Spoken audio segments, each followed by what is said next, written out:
자카르타 연합의 아름다운 아침입니다. 다 함께 사도신경으로 신앙 고백하겠습니다. 전능하사 천지를 만드신 하나님 아버지를 내가 믿사오며 그 외아들 우리 주 예수 그리스도를 믿사오니 이는 성령으로 잉태하사 동정녀 마리아에게 나시고 본디오 빌라도에게 고난을 받으사 십자가에 못 박혀 죽으시고 장사한 지 사흘 만에 죽은 자 가운데서 다시 살아나시며 하늘에 오르사 전능하신 하나님 우편에 앉아 계시다가 저리로서 산자와 죽은 자를 심판하러 오시리라. 성령을 믿사오며 거룩한 공회와 성도가 서로 교통하는 것과 죄를 사하여 주시는 것과 몸이 다시 사는 것과 영원히 사는 것을 믿사옵나이다. 아멘. 모압은 젊은 시절부터 평안하고 포로도 되지 아니하였으므로 마치 술이 그 찢기 위에 있고 이 그릇에서 저 그릇으로 옮기지 않음 같았어. 그 맛이 남아있고 냄새가 변하지 아니하였도다. 그러므로 여호와께서 말씀하시니라. 날이 이르리니 내가 술을 옮겨 담는 사람을 보낼 것이라. 그들이 기울여서 그 그릇을 비게 하고 그 병들을 부수리니 이스라엘 집이 베델을 의뢰함으로 수치를 당한 것 같이 모압이 그 못으로 말미암아 수치를 당하리로다. 너희가 어찌하여 말하기를 우리는 용사요 능란한 전사라 하느냐. 만군의 여호와라 일컫는 왕께서 이와 같이 말하노라. 모압이 황폐하였도다. 그 성읍들은 사라졌고 그 선택받은 장정들은 내려가서 죽임을 당하니 모압의 재난이 가까웠고 그 고난이 속히 닥치리로다. 그의 사면에 있는 모든 자여, 그의 이름을 아는 모든 자여, 그를 위로하며 말하기를 어찌하여 강한 막대기 아름다운 지팡이가 부러졌는고 할지니라. 기본에 사는 딸아, 네 영화에서 내려와 메마른 데에 앉으라. 모압을 파멸하는 자가 올라와서 너를 쳐서 네 요새를 깨뜨렸음이로다. 아르엘에 사는 여인이여, 길 곁에 서서 지키며 도망하는 자와 피하는 자에게 무슨 일이 생겼는지 물을지어다. 모압이 패하여 수치를 받나니 너희는 울면서 부르짖으며 아르논가에서 이르기를 모압이 황폐하였다 할지어다. 심판이 평지에 이르렀나니 곧 홀론과 야사와 메바앗과 디본과 느보와 벳디블라다임과 기랴다임과 벳가물과 벳무원과 그리엇과 보스라와 모압 땅 원근 모든 성읍이로다.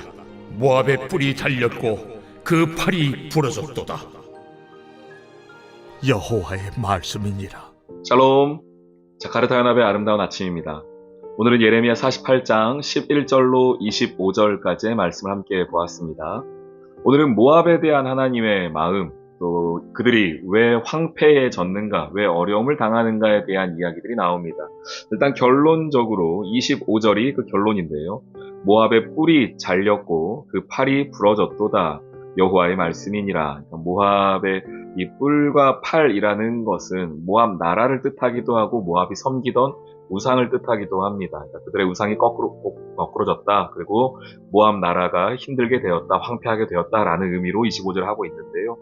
그런데 그 시작하시는 11절에 보시면 하나님께서 왜 이들을 힘들게 하였는가, 왜 이들 가운데에 이런 어려움을 주는가에 대한 말씀이 나오고 있습니다.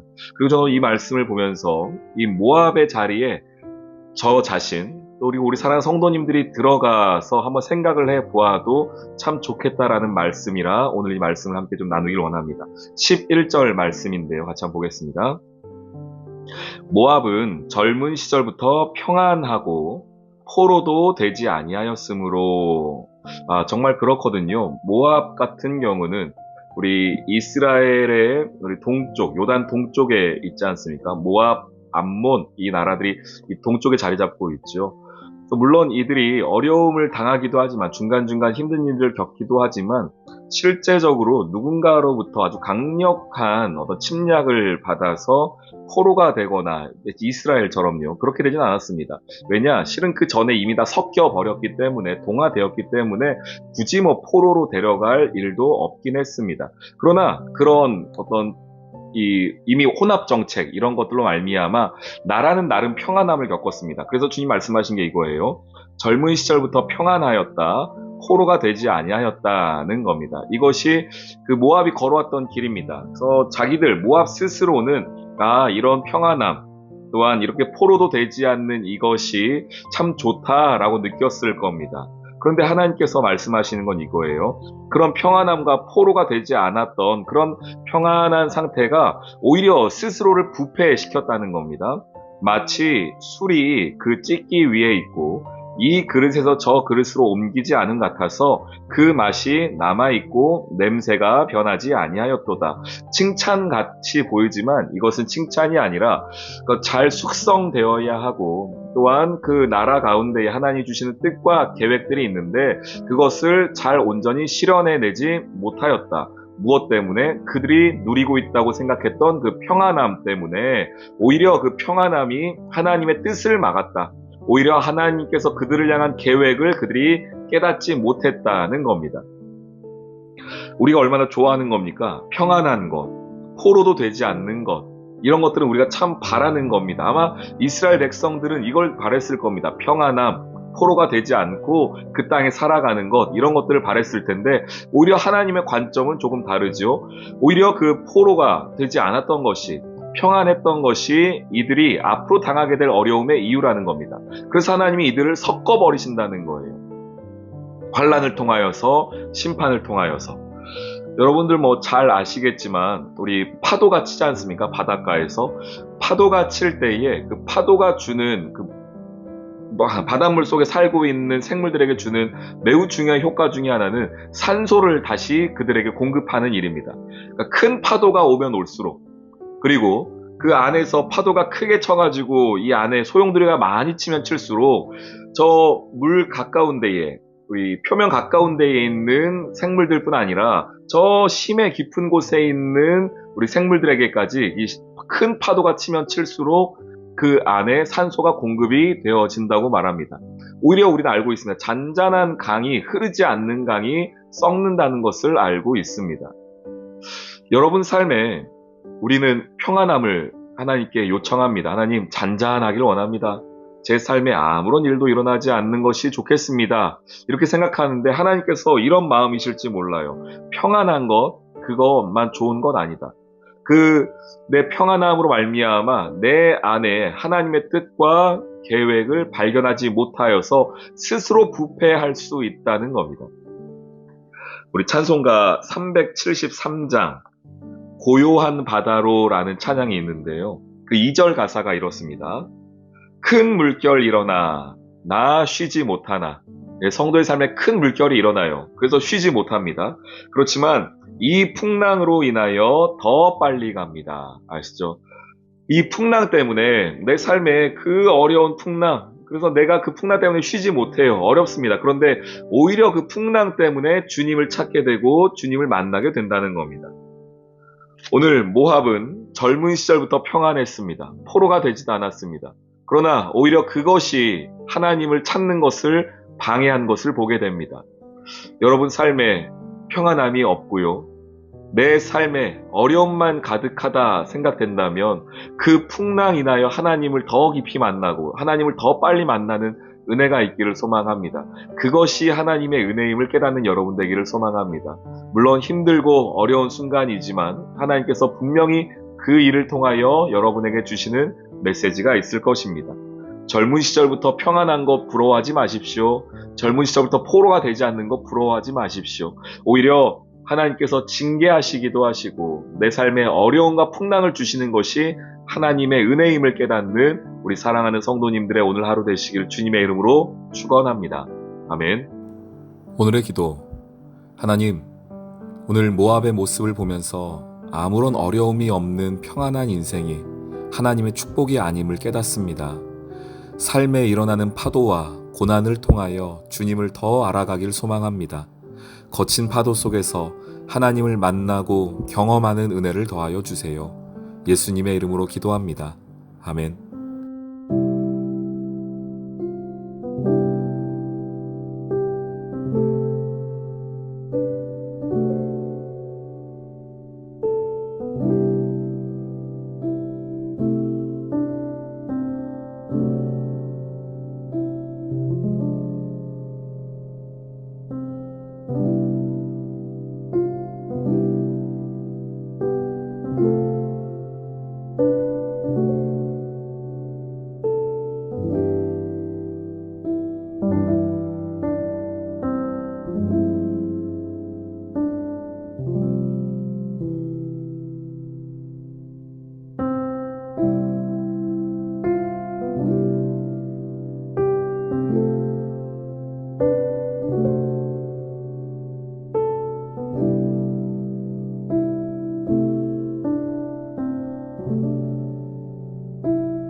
음.